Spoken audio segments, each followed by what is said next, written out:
하나님께서 오늘 우리에게 허락하신 말씀은 사도행전 12장 20절에서 25절 말씀입니다. 핍박자의 칼날은 부러진다 라는 제목으로 은혜의 말씀을 나누도록 하겠습니다. 여러분, 영화 좋아하세요? 요즘에 영화 보는 게 참 어렵습니다. 저도 이 팬데믹 상황이 오고 나서는 영화관을 간 적이 한 번도 없는데요. 영화 어떤 것을 좋아하세요? 저는 영화를 굉장히 좋아하거든요. 그래서 간간히 왜 제 설교를 듣다 보면 영화에서 끌어오는 내용들도 간혹 있습니다. 근데 제가 영화를 사실 망라하고 다 좋아하는데 또 좋아하는 하나의 장르가 있어요. 그 장르가 어떤 영화일까요? 그것은 히어로물이에요. 히어로물이 뭐냐? 쉽게 말하면 배트맨, 슈퍼맨, 원더우먼, 아이언맨, 뭐 이렇게 뒤에 맨이나 우먼 이런 용어가 붙은 그러한 영화들을 좋아합니다. 속으로 이렇게 생각할지 몰라요. 아, 목사님 어린애 같네, 만화 같네. 맞아요. 근데 제가 왜 그런 히어로물을 좋아할까요? 거기에는 분명한 이유가 있어요. 물론 눈요깃거리들도 많죠. 어떤 효과들도 많습니다. 그런데 그 히어로물은요, 대개가 다, 거의 모든 히어로물이요, 권선징악을 따릅니다. 그게 뭐예요? 악한, 나쁜 편은 결국은 어떻게 돼요? 패배예요. 질 것 같은 상황인데 결국 선하고 착한 우리 편은 어떻게 돼요? 이겨요. 끝내 이기거든요. 그래서 저는 그 히어로물을 참 좋아해요. 근데 그런 히어로물 영화를 보고 나서, 다 영화가 끝나고 나서 딱 조명이 켜지는 순간 씁쓸함이 몰려옵니다. 왜 그럴까요? 영화를 보는 동안에는 그 영화에 빠져들어가지고 이 권선징악, 선은 항상 이긴다, 그게 현실처럼 와닿았었거든요. 이 영화가 끝나고 조명이 착 켜지자마자 제 눈에 무엇이 보여요? 현실이 보여요. 현실에서는 선이 꼭 이기지 않는 것 같아요. 현실에서는 오늘 이 팬데믹 상황에서 이 코로나를 마주하고 있는 성도와 교회가 현실 가운데 뭔가 승리를 거둬야 할 것 같은데 보이지 않아요. 오히려 패배하는 것 같습니다. 아니, 오히려 악한 세상은 더욱 희고만장합니다. 그래서 로마서에서 말하고 있는 악에 지지 말고 무엇으로 악을 기라? 선으로 악을 기라라고 하는데, 그 선으로 악을 이기려고 하는 성도와 교회를 저 세상은 비웃습니다. 핍박하고 조롱합니다. 어디 한번 이겨봐 라고 하면서 희고만장합니다. 그러나 잊지 마십시오.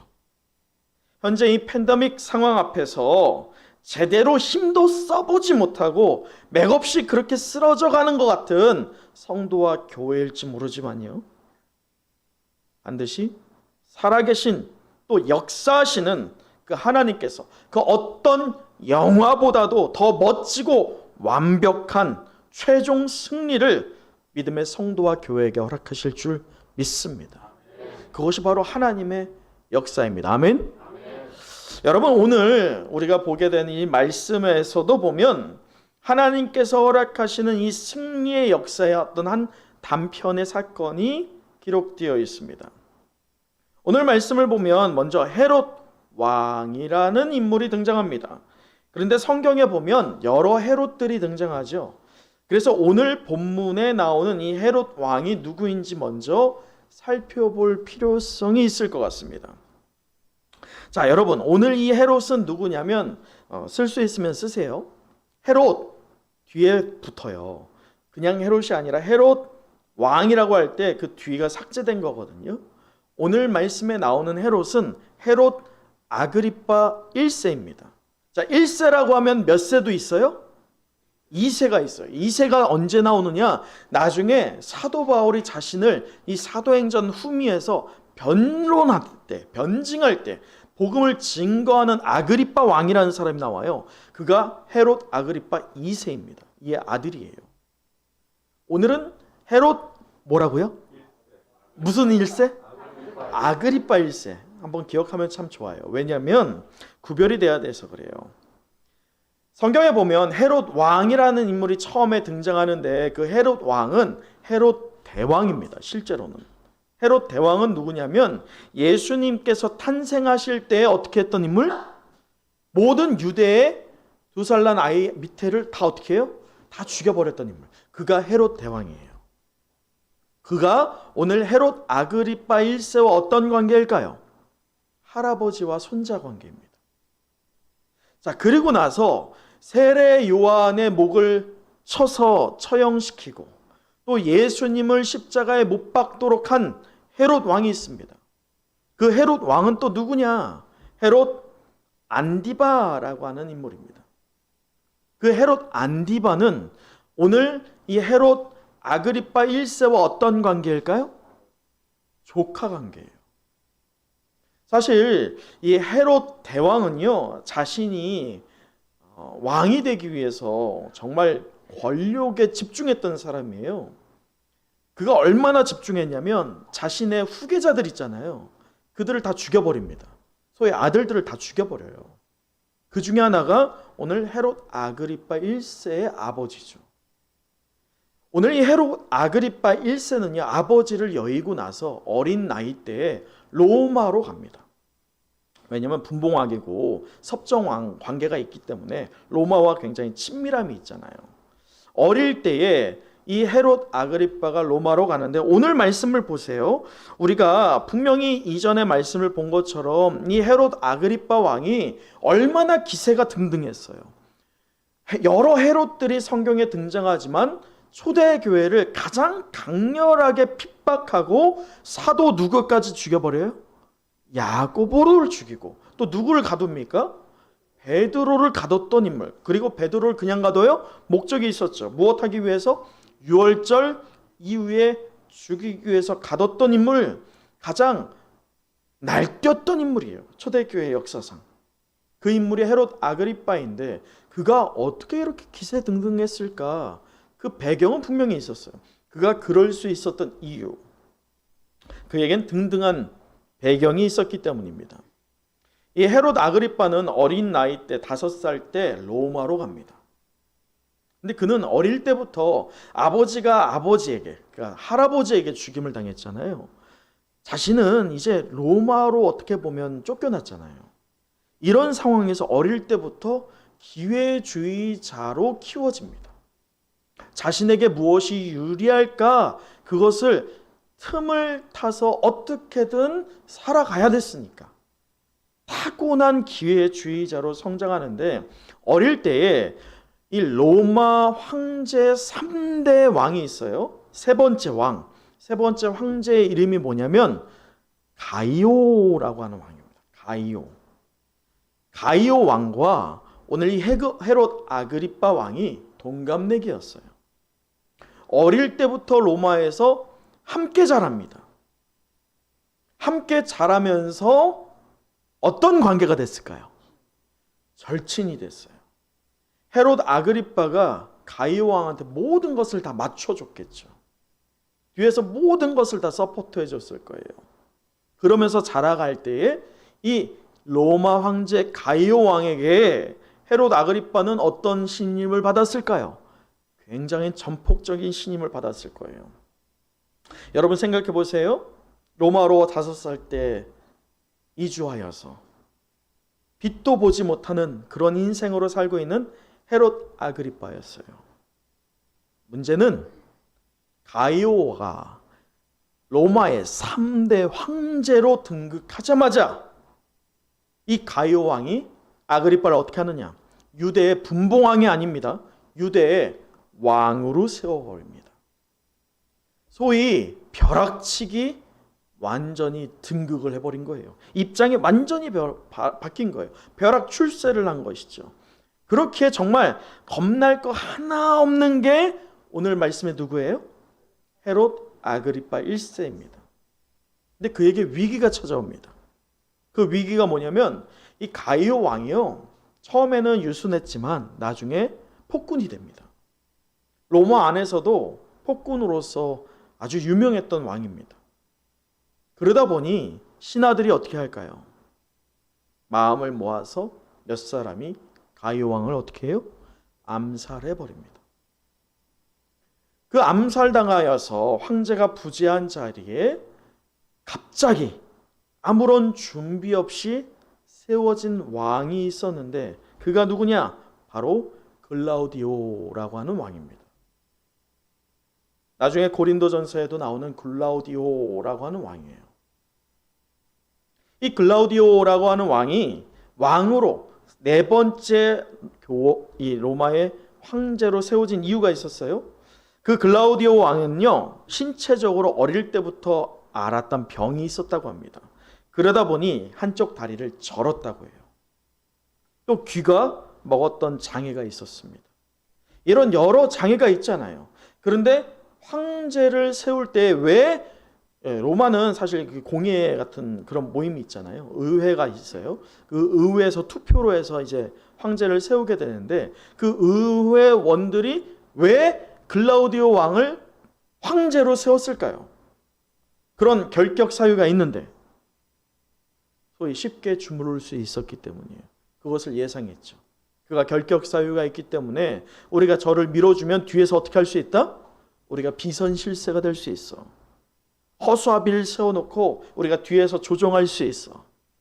그렇게 해서 황제로 등극이 된 게 누구라고요? 글라우디오라고 하는 왕입니다.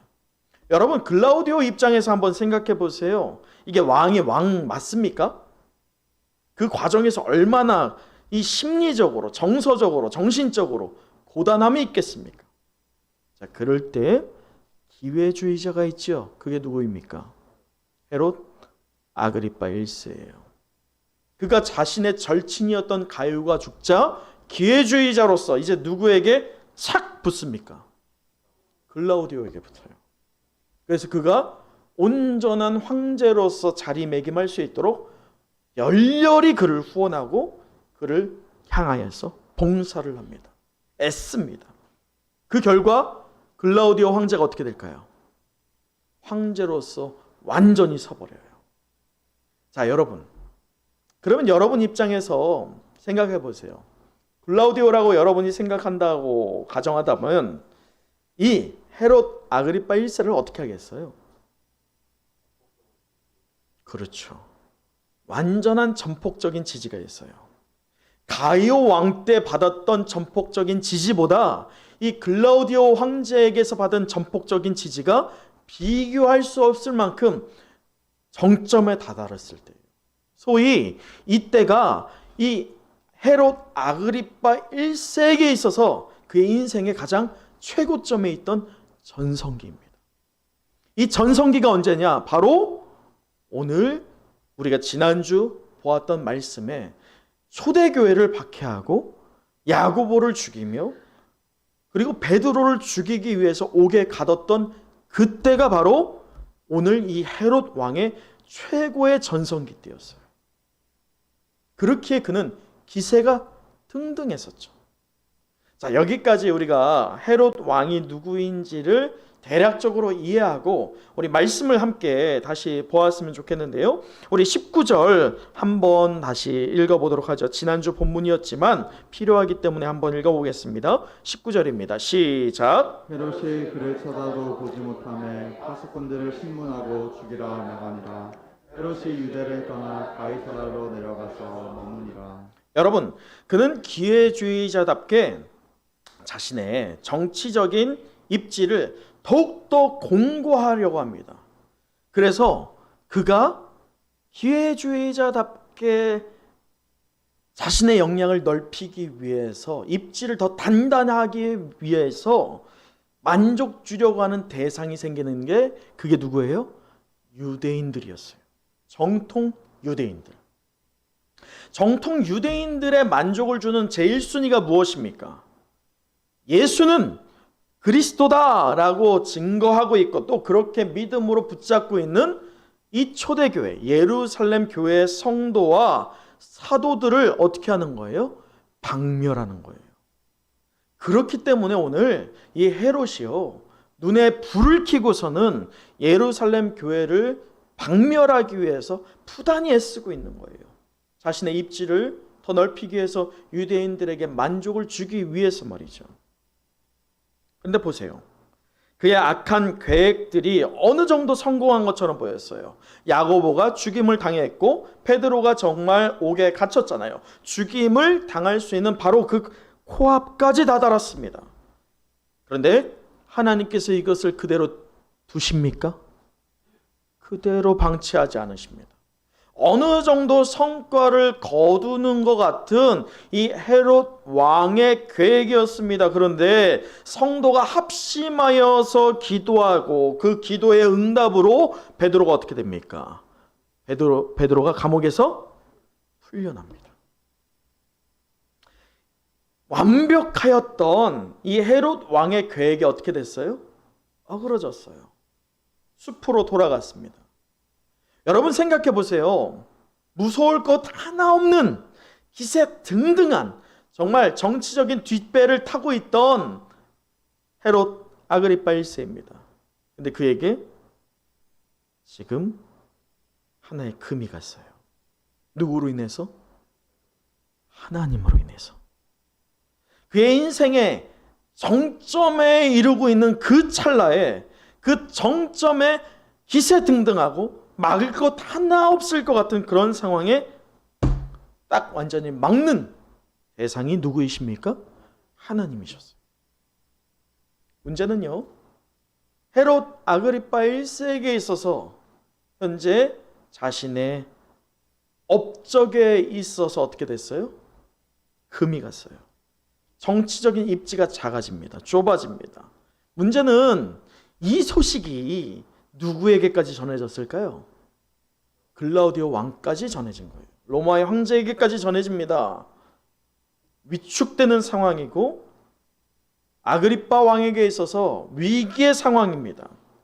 정치적인 입지가 굉장히 좁아지는 거예요. 그의 정치적인 입지가 좁아지고 있다는 증거가 바로 20절이에요. 20절 한번 같이 또 읽어보도록 할까요? 20절입니다. 시작. 헤롯이 두로와 시돈 사람들을 대단히 노여워하니 그들의 지방이 왕국에서 나는 양식을 먹는. 자, 여기까지 보세요. 여러분 지금 어디와 어디 사람이에요?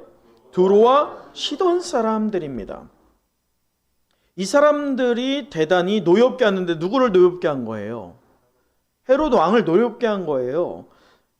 우리가 정확하게, 제가 자료를 다 찾아봤지만 정확하게 어떤 이유인지는 알지 못하지만 유추해 볼 수 있어요. 그게 뭐냐면 외교적인 문제였던 것 같아요.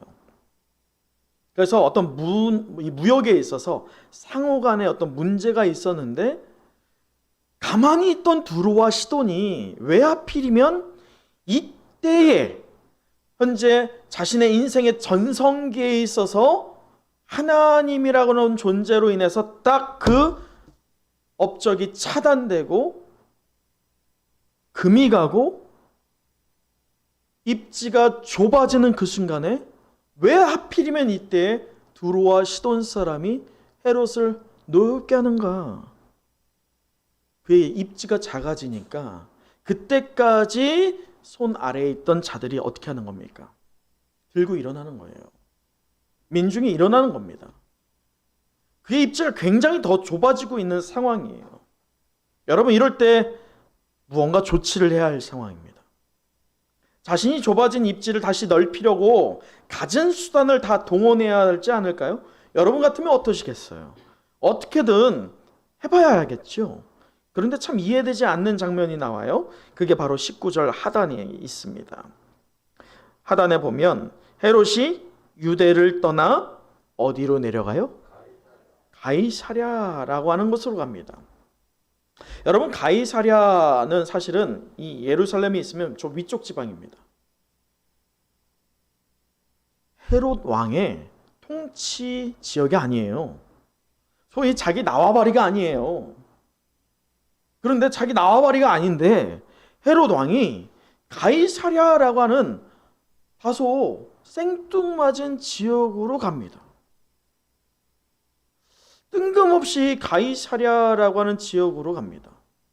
자신의 이 좁아진 입지를 넓히기 위해서라면 이 예루살렘 교회를 더 박해하든지 아니면 예루살렘 성에서 뭔가를 해야 할 것 같은데, 오늘 헤롯 아그리파 1세는 조금 이해되지 않지만 가이사랴라고 하는 지역으로 갑니다.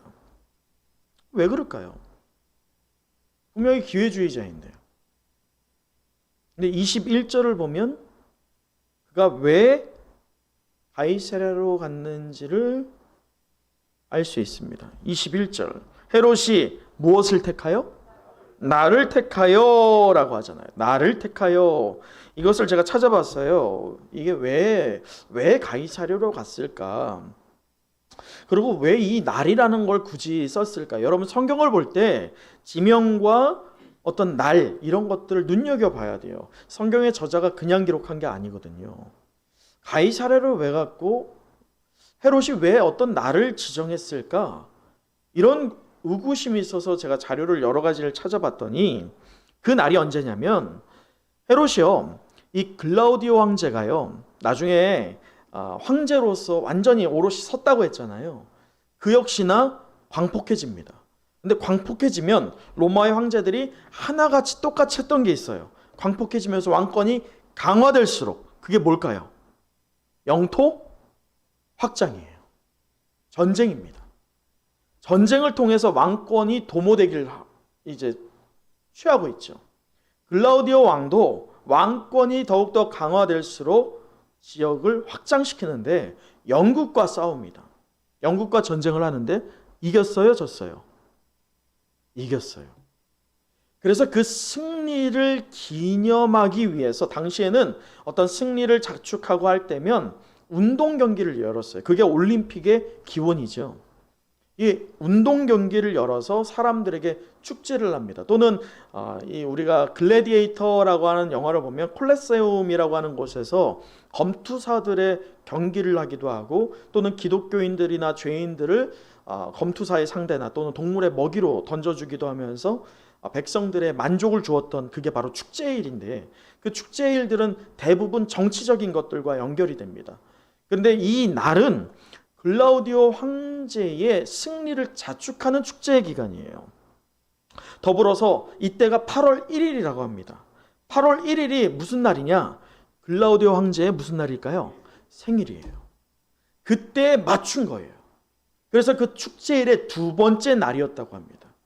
두 번째 날이라고 하면 사람들의 관심도가 가장 정점에 이를 때예요. 자, 이런 것들을 보자면 뜬금없이 생뚱맞게 헤롯 아그리파 왕이 가이사랴로 그냥 생각 없이 내려간 걸까요? 아니죠. 기회주의자답게 가이사랴에게 이 축제의 날을 자기가 준비함으로, 최상의 것들을 준비함으로 자신의 충성을 보이면서 입지를 다시금 다지기 위해서, 또 두로와 시돈이라고 하는 자신을 대적하는 무리들과 화친하는 날로 지정한 거예요. 두 가지를 다 잡기 위해서 아주 머리를 잘 썼습니다. 치밀한 계획을 세웠어요.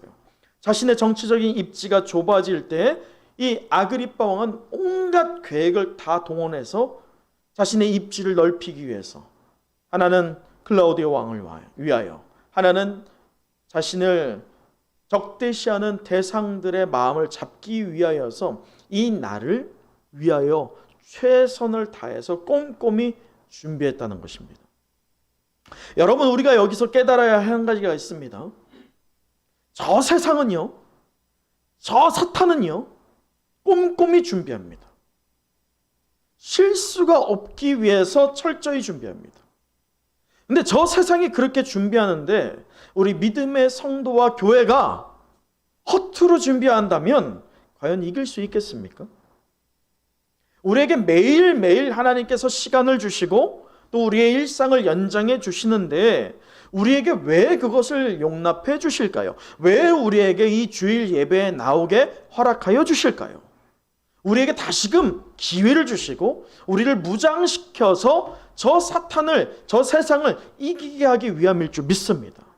근데 저 세상이 그토록 철저히 준비하고 있는데 우리가 허투루 준비한다면 절대 이길 수 없다는 거예요. 백전백패예요. 절대 이길 수 없습니다. 오늘 이 헤롯 아그리빠 왕을 보세요. 얼마나 철저히 준비합니까? 그렇게 테린이가 웃네요. 그렇게 철저하게 준비한 그날 헤롯 아그리빠 왕이 뭐 하느냐? 우리 21절 다시 한번 읽어볼까요? 21절이에요. 시작. 헤롯이 나를 택하여 왕복을 입고 단상에 앉아 백성에게 연설하니. 연설을 했어요. 왕복을 입고 멋지게 아마 옷을 입었겠죠. 그리고 백성 앞에 서서 무엇을 했어요? 연설을 했어요. 연설을 했더니 어떤 결과가 나오느냐? 22절. 백성들이 크게 부르되 이것은 무엇의 소리요? 신의 소리요, 사람의 소리가 아니라 라고 말합니다. 저는 여기서 이 말씀을 묵상하면서 자료를 찾기 이전에 헤롯 왕이 도대체 어떤 연설을 했길래 이렇게 대중의 마음을 사로잡지? 기가 막혔나 보다. 그 생각을 하게 됐어요. 여러분 한번 상상을 해보세요. 지금 정치적인 입지가 좁아질 대로 좁아진 상태거든요. 가장 어떻게 보면 헤롯 아그리빠 왕이 마주하고 있는 자기의 삶에 있어서의 최고의 위기의 순간이에요. 그 순간에 왕복을 입고 백성들 앞에서 연설을 했는데 일순간에 분위기가 어떻게 됐어요? 완전히 뒤집어진 거예요. 무엇으로요? 연설 하나로. 그 연설이 얼마나 출중했길래. 저는 그래서 기도했어요. 하나님, 제게도 설교의 권능이 있기를 간절히 소망합니다. 그런데 자료를 찾아봤더니 이 기독교 역사학자 요세푸스라고 하는 사람이 있습니다. 요세푸스. 그가 오늘 이 헤롯 아그리빠가 연설하는 것을 역사로 기록을 했어요. 제가 읽어드릴게요. 헤롯은 가이사의 안녕을 위한 축제라고 생각하며 그를 기념해 연회를 열었다. 여기에는 많은 지역 관리들과 다른 고위 인사들도 참석했는데 연회 둘째 날에 아그리빠는 완전히 은으로 만든 예복을 입고 동이틀 무렵 연회장에 들어섰다. 그때 그의 은색 옷은 태양의 첫 줄기에 비쳐 아름답게 빛났고 그 빛이 뿜어져 찬란함은 그것을 바라보는 사람들에게 일종의 두려움과 떨림을 안겨주었다. 이에 거기 모인 사람들은 그에게 아부와 아첨을 하며 그를 신이라고 불렀고 그들은 우리에게 은혜를 베푸소서라고 외치며 지금까지 우리는 당신을 인간으로서 존경했지만 이제부터 당신은 인간 이상임을 고백합니다라며 헤롯을 높이며 축혀 세우며 함성을 불러 숭배했다라고 역사학자가 기록했어요. 여러분 이것을 보면 헤롯이요 얼마나 기발합니까? 성경에서는 왕복을 입었다라고 하잖아요. 근데 이 역사학자의 기록을 보자면 무엇을 입었어요? 완전히 은으로 된 옷을 입었어요. 근데 타이밍이 기가 막힙니다. 어느 타이밍이냐? 언제예요? 동이 틀 무렵에 저 태양의 빛이 싹 첫 줄기가 스며드는 찰나에 일부러 그때를 맞춰서 등장합니다. 얼마나 치밀해요. 그가 만약에 이 뮤지컬을 만들었다면 기가 막혔을 것 같아요. 뮤지컬의 효과 장치를 다 사용하는 거예요. 자, 사람들이 그 은색 옷이 찬란하게 비친다라고 할 때 오늘 제가 금색 넥타이 핀을 했지만 보통 제가 은색 넥타이 핀을 할 때 가끔 제가 이렇게 움직일 때면 이게 반짝반짝 빛나거든요. 요 작은 것도 그렇게 빛나요. 제가 만약에 은으로 만든 정장을 은은 좀 실현성이 없지. 그 왜 카바레 같은 데에서 이 춤추는 분들이 입었던 그런 옷을 입고 제가 설교한다고 해보세요. 어떠겠어요? 제가 움직일 때마다 와 목사님 화려하시네. 목사님 해와같이 빛나시네. 그렇게 볼 수 있겠죠. 헤롯 왕이 은으로 그렇게 입고 사람들 앞에 등장하여서 연설할 때에 그의 연설이 중요했겠어요? 보이는 게 중요했죠.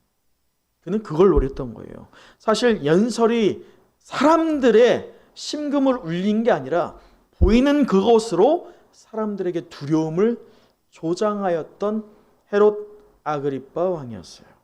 얼마나 치밀합니까? 여러분, 예수의 증인되는 우리 은성교회 성도 여러분, 누가의 기록과 이 요세푸스의 기록이 서로 독립된 기록이지만 여기서 우리는 두 가지를 주목해 볼 수 있습니다. 첫째는 헤롯 왕이 자신을 추켜 세우며 함성을 질러 숭배하는 찬양의 소리를 듣고 어떻게 반응합니까? 아이, 그만하세요. 이 영광은 누가 받아야 됩니까? 하나님 받아야 됩니다. 그렇게 했어요? 안 했어요. 상상을 해보자면 막 사람들이 이렇게 외쳤겠죠. 당신은 이제 인간이 아닙니다. 당신은 신 같은 존재입니다 할 때 가만히 있어. 왜 가만히 있을까요? 좋아. 기분 좋거든. 근데 가만히 있는 의도가 또 있죠. 이 사람들에게 어떻게 하라고? 야, 더 해봐. 야, 좀 더 해봐. 그런 마음이 있었겠죠. 그러면서 그 소리를 들으면서 자신이 높아지면서 상처난 자존심이 회복이 되고 자신의 정치적인 입지가 다시 어떻게 되는 거예요? 공고해지는 거예요. 그것을 노리고 있던 헤롯 아그리빠 왕입니다.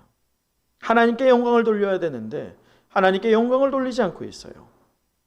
두 번째는 오늘 헤롯 왕을 위하여서 말씀해 보면 22절, 백성들이 크게 부르되 이것은 무엇이요? 신의 소리요. 또 무엇이라? 사람의 소리가 아니라 라고 외치잖아요.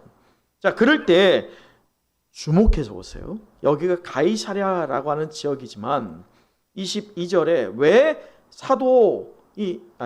누가는, 이 사도행전을 기록한 누가는 왜 백성들이라고 기록했을까? 사실은 이방인 지역이거든요. 왜 백성들이라고 기록했을까요? 그 안에 누가 포함되어 있어요? 유대인들이 포함되어 있는 거예요. 정통 유대인들이 포함되어 있는 거예요. 여러분이 정통 유대인들 그렇게나 불경하다라고 외치면서 이 프레임을 씌워서 그 죄명으로 누구를 죽였어요? 예수를 죽였죠. 또 누구를 죽입니까? 스데반을 죽였어요. 그렇게 불경하다고 신성 모독했다라고 여겼던 자들, 그렇게 주장하면서 예수를 기꺼이 죽이고 스데반도 죽였던 그들이 현재 무엇을 하고 있어요? 신성 모독을 하고 있어요. 자신에게 유리한 상황에 맞춰서 자신이 신성 모독이라고 주장하면서 저 하나님만을 경배해야 된다, 하나님께 흠이 되면 안 된다라고 했던 그들이 하나님이 아니라 지금 누구를 숭배합니까? 헤롯을 숭배합니다. 이들 역시나 기회주의자죠. 은혜의 공동체되는 은성의 성도 여러분, 하나님께서는 이것을 헤롯 왕이 영광을 하나님께 돌리지 않는 행위, 그리고 유대 백성들이 하나님이 아닌 다른 대상을 위하여서 경배하는 이 행위를 교만이라고 말씀하십니다. 야고보 4장 6절에 보면 하나님이 교만한 자를 물리치시고 겸손한 자에게 무엇을 주신다? 은혜를 주신다라고 합니다. 그렇게 말씀하신 하나님께서 이 헤롯 왕이 영광을 하나님께 돌리지 않고 자신에게 돌렸을 때 어떻게 하느냐? 오늘 말씀에서 보면 이렇죠. 23절 함께 읽어볼까요? 23절입니다. 시작. 헤롯이 영광을 하나님께로 돌리지 아니하므로 그의 사자가 고치니 벌레에게 먹혀 죽으니라. 네, 이 아까 우리가 말했던 기독교 역사학자 요세푸스는 이렇게 기록했어요. 뭐라고 하느냐면 제가 읽어드릴게요. 배의 통증이 5일간 지속된 후 그의 생애 54번째 되는 해, 왕위에 오른 지 7년째 되는 해에 아그리빠 왕은 사망하고 말았다라고 기록합니다. 하나님이 손을 대심으로 하나님께 영광을 돌리지 않는 교만으로 인하여서 하나님께 손을 대시는데 왕이 된 지 몇 해 때? 7년밖에 되지 않았어요. 그의 인생의 최고 정점에 있어서 하나님께서 그의 삶을 중단시켜 버립니다. 사랑하는 성도 여러분, 여러분의 인생도 하나님 손에 있을 줄 믿습니다. 우리가 교만하고 하나님께 영광 돌리지 않으면요, 하나님께서 언제든지 우리의 생명을 취해갈 수 있습니다. 그때는 늦어요. 그때 돼서 하나님 제게 왜 이런 환난을 주십니까? 환난 줄만 하지. 영광 돌리지 않았는데. 헤롯을 보십시오. 또 이스라엘 백성들을 보세요. 오늘 하나님을 향하여서 영광 돌려야 할 그들이 누구를 향하여서 영광 돌리고 있습니까? 헤롯을 위해서 영광 돌립니다. 이들 역시나 기회주의자로서 하나님께 영광 돌린다라고 하면서 하나님의 선민, 하나님의 택한 백성이다라고 자부심을 가졌던 이스라엘 백성들이 정작 누구를 예배합니까? 헤롯을 예배하는 거예요. 그럴 때 하나님께서는 이들의 교만을 치셔서 결국 완전한 멸망을 시킵니다. 지금이야 어떤 정치적인 것들로 인해서 이스라엘이라고 하는 땅이 다시 생겼지만 실제로 얼마 전만 해도요, 지도상에서 이스라엘은 아예 사라졌어요. 여러분, 이와 같이요, 이 코로나 상황에 기회주의가 되지 마세요. 기회주의자로 살지 마세요. 하나님을 예배하는 자는 상황이 어떻게 되든지 간에 예배하는 대상은 오직 하나님 되어야 할 줄 믿습니다. 하나님 아닌 다른 것들한테 지금 잠깐이니까, 지금 어려우니까 내가 이쪽으로 잠깐 가보자. 그때 하나님이 임하시면 그때 어떻게 하시겠어요? 그땐 늦어요. 여러분, 웨스트민스터 소요리 문답 1번이 무엇이었습니까? 사람의 제일 되는 목적이 무엇입니까? 라고 하는 질문이었죠. 그 대답이 무엇이라고 했어요? 하나님을 영화롭게 하고 영원토록 그를 즐거워하는 것. 곧 하나님께 무엇을 돌리는 거예요? 영광 돌리는 삶을 살라는 것입니다. 하나님께 영광을 돌리는 우리가 되길 간절히 소망합니다. 하나님을 영광을 돌리는 사도의 무리와 초대 교회의 무리를 하나님께서는 보호하셨습니다. 그와 같이 이 팬데믹 상황에서도 우리의 상황이 어그러지고 핍박이 있고 조롱이 있고 비우는 상황이 있다 할지라도 우리가 하나님께 영광 돌리는 신앙의 모습을 유지하고 더욱더 연마하고 우리가 앞으로 전진해 나갈 때면 하나님께서 우리를 통치하시고 보호하시고 우리를 세워주실 것을 믿습니다. 말씀을 마치겠습니다. 여러분, 사도행전을 통해서 우리가 하나님 나라의 일을 또 우리 은성교회에 속한 성도와 가정에게 적용하면서 핍박자의 칼날은 부러진다라는 제목으로 은혜의 말씀을 나눴습니다. 우리 마지막으로 24절을 함께 읽어보도록 하죠. 24절입니다. 시작. 하나님의 말씀은 흥왕하여 더하더라. 네, 여러분 기억하세요? 우리가 사도행전 왜 보는지 말이죠. 오늘 이 팬데믹 상황을 마주하는 성도들의 삶과 교회가 이대로 가만히 있으면 뻔하거든요. 이대로 가만히 있으면 결국 영적인 침체와 침몰밖에 없습니다. 그래서 어떻게 하든지 몸부림치기 위해서 우리가 어떻게 하면 좋을까? 방법을, 지혜를 얻기 위해서 이 사도행전의 초대 교회의 모습을 보며 원형적인 복음의 능력을 우리가 어떻게 하면 회복할 수 있을지, 또 그러기 위해서 우리가 무엇을 적용할 수 있을지를 위해서 우리가 사도행전을 보고 있습니다. 여러분, 저는 믿습니다. 이 세상 권세가 흥황해 가는 것처럼 보인다 할지라도요, 잊어서는 안 됩니다. 현재 팬데믹 상황 속에서 제대로 힘도 써보지 못하고 그렇게 무너져가는 성도와 교회처럼 보이지만 살아 역사하시는 하나님께서 그 어떤 히어로 영화보다도 끝끝내 우리에게 완전한 승리, 최종 승리를 허락해 주실 것을 믿습니다. 그 하나님은 결국 하나님의 말씀은 흥황하여 더해 갈 것을 보증하셨습니다. 하나님께서 끝내 우리가 영적 전쟁에서 승리하실 것을 약속하셨습니다. 그 결과 성도와 교회를 핍박하는 핍박자들의 칼날은 부러질 것을 믿습니다. 반대로 우리는 하나님 안에서 더욱더 세워져 갈 것을 믿습니다. 은성의 모든 영가족들이 이 시간 합심하여 결단할 때 우리를 통해서 하나님의 진리의 말씀이 더욱 흥황하여져 가기를 간절히 축원합니다. 기도하겠습니다.